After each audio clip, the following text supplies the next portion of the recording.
Habib pendukung poligami nggak? Inilah. Jadi Siap-siap ya. Siap-siap. kalau sekarang nggak gerak tapi tangannya pegangan kenceng. saya coba jawab secara seksama dan dalam tempo yang sesingkat. Dan harus dengan prinsip kejujuran. Kejujuran. Oke. Saya cenderung menganggap poligami itu seperti pintu darurat di pesawat. Dia tidak boleh ditutup paten, tapi tidak boleh dibuka seenaknya. Kalau ditutup paten, berarti kita menentang apa yang telah Tuhan gariskan kepada kita sebagai seorang muslim, yang itu ada dalam Al-Quran, terlepas dari perbedaan penafsirannya. Tapi kalau dibuka juga seenaknya, itu enggak. Jadi bagi saya, hanya orang yang bisa berlaku adil dan kemudian menjamin dirinya tidak akan menyakiti siapa-siapa yang diperbolehkan untuk itu, dan asasnya bukan nafsu. Jadi tapi juga saya nggak berani bilang, oh pintu poligami itu ditutup. Enggak, karena saya meyakini itu sebagai sesuatu yang ada dalam Al-Quran.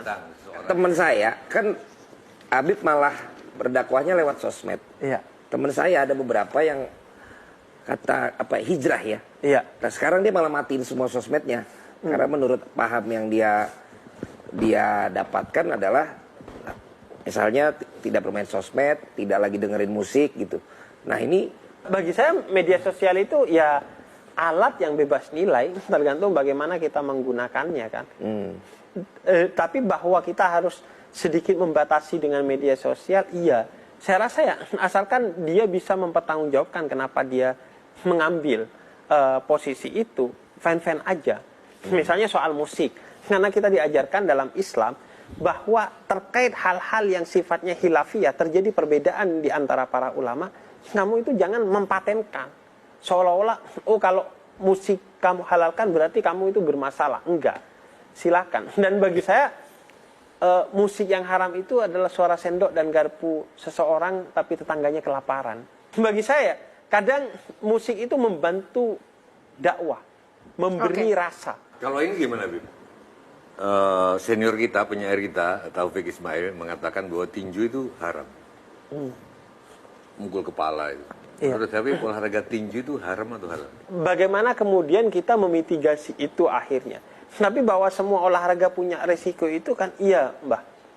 Tinggal kemudian bagaimana seiring dengan perkembangan zaman memastikan semuanya baik-baik saja.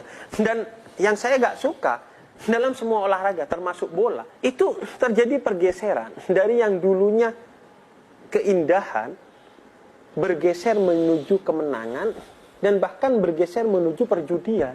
Nah itu begitu juga tinju. Kalau sebagai satu keindahan olahraga fine-fine aja, tapi jangan digeser nih. Oke, terima kasih. Sedikit saja kesempatan untuk yang overthinking. Saya singkat saja, Bib. Bagaimana dengan teman-teman saya yang menyarankan nanti aja tobatnya pas udah tua? Saya punya bayangan bahwa masa lalu itu milik sejarah, masa depan itu milik Tuhan.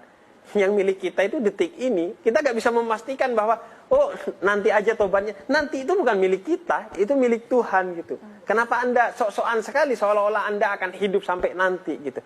Orang yang membayangkan, tobatnya nanti aja. Itu sombong sekali, seolah-olah dia tahu bahwa umurnya dia akan sampai. Padahal sepersekian detik setelah dia ngomong gitu belum tentu dia masih hidup gitu. Jadi kalau tobat harus sekarang juga gitu ya, Bib? Iya, satu hal yang harus disegerakan karena memang kita nggak punya kuasa akan waktu. Yuk kita segera bertobat, teman-teman.